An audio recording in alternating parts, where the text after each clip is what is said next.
We're going to talk Myles Garrett next, though. Before we do that, another reminder that NFL fans can bet big on FanDuel, America's #1 sports. We get some big returns, too. So while you're watching a game, if you get a hunch about how the outcome's going to happen or the next touchdown score, you can place a bet on FanDuel and on FanDuel. On top of placing bets, you can also check out the latest stats view, live play-by-play, and more. And you'll get started with $200 in bonus bets guaranteed just by placing a $5 bet. That's if you use the link FanDuel.com/UCSS. Never waste a hunch and make every moment more with FanDuel, an official sportsbook sponsor of the NFL. Myles Garrett, Kevin Stefanski says he is day-to-day with a foot injury. Yesterday after the game, he said essentially both his feet hurt, and because his feet hurt, he's putting pressure on parts of his leg that don't typically get extra levels of pressure, and his legs are starting to hurt.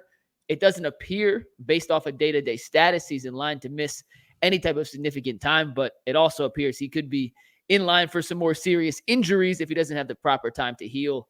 If Myles Garrett is hampered and hindered and not playing at the level we have become accustomed to seeing Myles Garrett play at, can this Browns defense survive the season, Bull? No, I mean, that's pretty obvious. Let's face it. He's so good that we kind of look for things to knock him for because he's just so good. There's nothing. Anytime he's not absolutely perfect, we complain about it, myself included.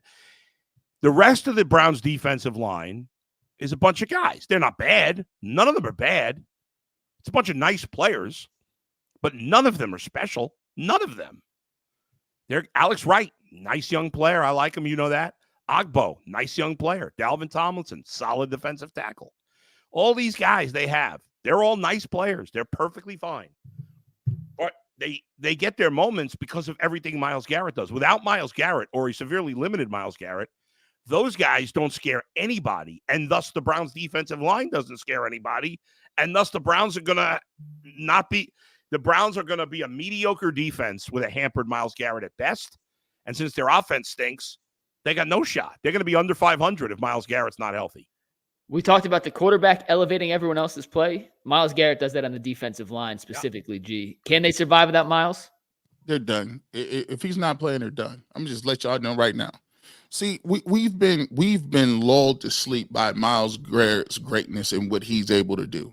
By far, he's the best defensive player in the league, by far, because he plays with a supporting cast up front that is not up to par. We talk about T.J. Watt. Well, Hayward is one of the best defensive line. You look at the other the guys on the other opposite side of T.J. Watt. You take a look. We just talked about the Giants. The Giants, they're like, oh, Giants are terrible. No, the Giants got 3 bona fide dudes that can rush the passer. Max Crosby's coming to town, and guess who Christian Wilkins. Christian Wilkinson is up there as well. So my thing is, and I've always talked about this, if you got a generational player, your job, the only job you have is to find another guy that is a stud to go with him.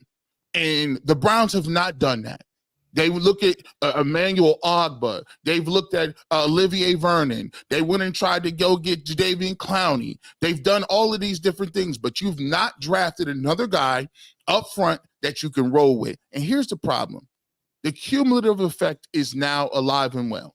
Myles Garrett has been in triple team since the day he walked into this league. Those hits, those compounds, the fullback touching you, the tight end chipping you, all of those things are cumulative. And now I would understand if it was a shoulder or something. Myles Garrett's biggest asset is his speed, the ability to bend, run the hoops, and convert that bend and athleticism in his lower body to power and speed. You can't do any of that without feet. You can't do any of that without ankles or knees or anything in his lower body. That's what makes him a superhuman at defensive end. And when that goes, you're going to have other parts of your body that go as well. And the Browns defense is predicated on one thing. We could get pressure with 4 guys, and then we could have another guy in the back cover man-to-man in Denzel Ward, and you can't get anything off. What happens when you can't with 4? You get situations where MJ Emerson looks like a linebacker when you can't get home with 4. What happens? Greg Newsome gets route faded. He gets faded up 3 times in a row like they're picking on him because you can't get home. And if they can't get home and Myles Garrett is hampered, all this illusions of this grandeur of this defense being great is not going to happen. Sorry. Jason, real quick on Myles Garrett. I would sit him the next 2 weeks and then see where you're at, because you're going to need him in the back half of the season even more than – and I know it sounds like it's been a lot of doom and gloom today. If you want a silver lining, here it is. Your 2 losses are against NFC teams. It's not going to matter.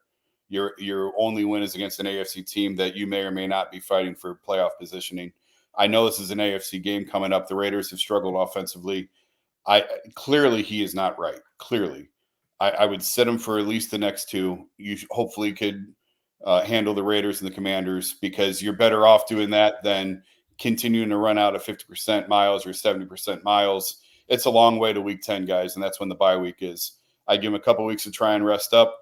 Because if you don't handle this now, you don't squash this now, and this is something that lingers all year. What are we going to be saying when they're playing the Bengals and the Ravens and some of these games that they have coming up over the second half of the season?